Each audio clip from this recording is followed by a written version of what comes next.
पनवेल महानगरपालिका निवडणुकीच्या पार्श्वभूमीवर प्रभाग क्रमांक 12 मध्ये भाजप, शिवसेना, राष्ट्रवादी आणि आरपीआय महायुतीच्या उमेदवारांनी प्रचाराचा धडाका लावला आहे। शनिवारी महायुतीच्या उमेदवारांनी काढलेल्या भव्य प्रचार रॅलीद्वारे आपल्या शक्तीचे प्रदर्शन करत मतदारांशी थेट संवाद साधला।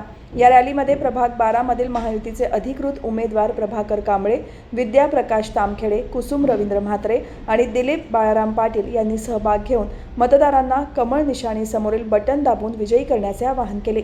यावेळी पनवेल पंचायत समितीच्या माजी सदस्या रत्नप्रभा खरत, माजी नगरसेविका कल्पना ठाकूर, वर्षा ठाकूर, माजी नगरसेवक विजय चिपळेकर, राजेश गायकर, आरजी म्हात्रे, सुधाकर पाटील, वनिता पाटील, स्वाती कोळी यांनी उपस्थित राहून उमेदवारांना पाठबळ दिले।